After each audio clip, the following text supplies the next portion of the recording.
back at the late 60s to early 70s and well into the decade as to who might have been the best minor hockey league defenseman of the era. A lot of names come to the fore, but this guy showed determination, high level of skill, and got him to the WHA, the NHL eventually, but it didn't pan out for a full-time NHL career, but definitely was a hometown hero to the many fans in the many regions he played. He was also part of one of the biggest trades in NHL history, and let me tell you, when he was part of that, it was on everybody's lips for months and months. So today we're going to be talking about the Tasmanian Devil, also known as Crazy Legs, the great and the very, very talented Joe Zanussi.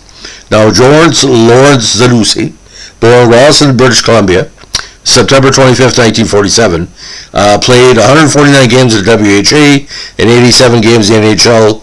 Now, his skating ability and agility were well documented, and although small for a pro, he was a good body checker and, of course, had that big Zanussi shot that paid dividends for all the teams he played for.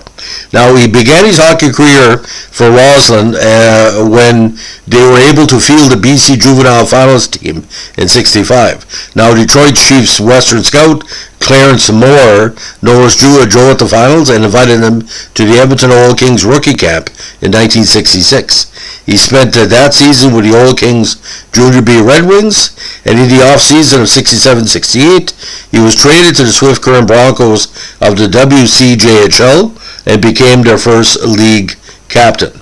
Now, that year he made the league's second All-Star team and was picked up by the Estevan Bruins to contend for the Memorial Cup against the Niagara Falls Flyers. Now, although Joel's rights were owned by the Red Wings, he subsequently went to training camp and was assigned to Johnstown Jets of the EHL. After surviving his toughest year in hockey, he led his defensive corps in scoring, in which he produced 56 points on 20 goals and 36 assists. He finally made the Fort Worth Wings in 1969-70 of the CPHL, and his second year in Fort Worth earned him a tie for the league's MVP award and the place on the second All-Star team. On awards night, he also acquired the Sportsmanship and Best Defenseman awards. Now, the following year, 1971-72, a knee surgery caused Joe's career to be put on hold, but he was eventually drafted by the Winnipeg Jets of the WHA. The Jets played for the league's AFCO Cup Finals inaugural year, and when the team and league took full shape in '74, Joe, again the Tasmanian Devil, finished off the season by being voted the most exciting player by Winnipeg Jets fans. Unfortunately, Joe's 3-year contract was then cut short, and his NHL rights were passed on to the Rangers by the way of a trade with Detroit. Now, after the '75 training camp, he was sent to the Providence, Rhode Island Reds of the AHL. This year was a highlight year as he was called to the Rangers on numerous occasions. Ending the year, he was a recipient of the Eddie Shore Award, which goes to the league's top defenseman. He was also a first All-Star team selection that year and was runner-up for the league's MVP award.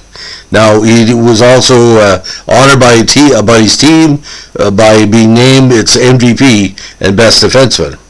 Now, Joe Zanussi, whose famous only hockey card noted they had a big smile, really paid off in relation to the fans and especially the kids and the women, because they found Joe was a very personable guy. Now, after again he signed with Detroit, he eventually found his way a number of teams. Now, the biggest part of his career, of course, was then considered one of the biggest trades in hockey history, which brought Phil Esposito to the Rangers and brought them to the Stanley Cup in 1979. This trade sent Brad Park and Jean Martel to the Bruins. Now, when the trade occurred, Joe was the leading scorer in the American Hockey League. The coming year proved to be very unsettling, and a year of many moves, as Joe went from Boston to Rochester of the AHL, then back to Boston, and after a trade at Christmas, he was sent to St. Louis Blues, then on to Kansas City Blues in the Central Hockey League. Now, this team took top honors and eventually won the Adams Cup, which was the Central League Championship. Now, he did attend one more training camp with St. Louis, but was assigned to the South Lake Gold Eagles of the CHL. That year, he was voted to the league's first All-Star team and received the team's Best Defenseman award. Now, Zanussi also helped out his AHL squad in many AHL squads in many measure over the years, especially the Providence Reds and the Rochester Americans. So as we look at the awards and career highlights, again, first league captain of Swift Current Broncos, CHL MVP, second team All-Star, Team Sportsmanship Award, CHL Best Defenseman in 71. He assisted on the first ever Winnipeg regular season WHA goal in 1972. He was the Jets' selected most exciting player as voted by the fans in 74, and again 75 the Eddie Shore Award as AHL Best Defenseman, MVP runner-up, first team All-Star, Providence Reds team MVP, and the top defender. And 78 CHL first All-Star, and was named the Salt Lake Gold Eagles Best Defenseman. Now, what's kind of weird here, ladies and gentlemen, two of the major players we've been focusing on in our podcast channel in recent months, he was traded for.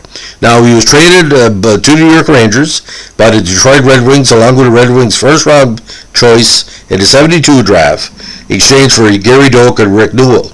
He was also traded to the Bruins again with Jean Vertel and Brad Park for Esposito and, of course, Carol Vandenberg. Now, in 76, he was traded to the Blues in exchange for Rick Smith, who went back to Boston after several years away. Now, Johnstown Jets in 1969, 56 points, 72 games.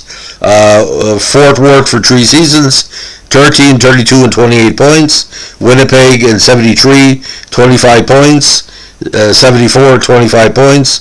2 points with the Rangers in 75, but with Providence, some really big numbers. 58 points in 64 games, including 22 goals. 76 split time between Providence, Boston, and Rochester. In Providence, he had 19 points in 11 games. Boston, he had 8 points in 60 games. And in Rochester, he had assists in 2 games. 77, 8 games with Boston, 1 assist.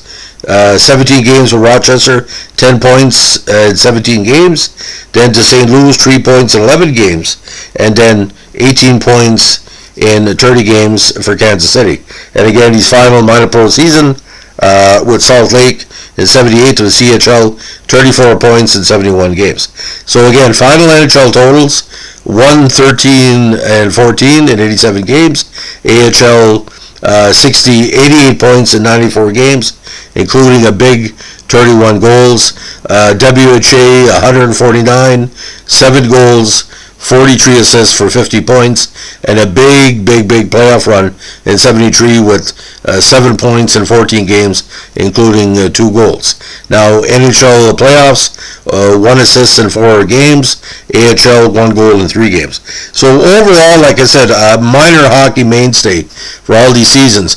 But you gotta understand, ladies and gentlemen, 5 of the biggest minor hockey teams of his area he played for, and including the CHL. Johnstown, hometown hero. Fort Worth, very well respected. Providence, big with the fans. Rochester, big with the fans. Kansas City, and Salt Lake. So if anybody brings up Joe Zanussi in different parts of the Canada states, everybody says, what a dedicated player. It's just sometimes you have enough in minor hockey to have short spurts, and the WHA wasn't the NHL style of the late 70s, so there was room for him to play. And like I said, he generally be on the positive side on the plus minus. And why I'm saying this, in 1976, he only was +2, but he only had 8 points in a regular season. And very rarely would he take a stupid penalty. A very structured defensive defenseman or offensive defenseman when needed. So anyway, this is the legacy of Joe Zanussi. If you like what we're doing here with our various podcasts, Boston Bruins Vintage, New York Rangers Vintage, Providence Reds Vintage, let us know what you think.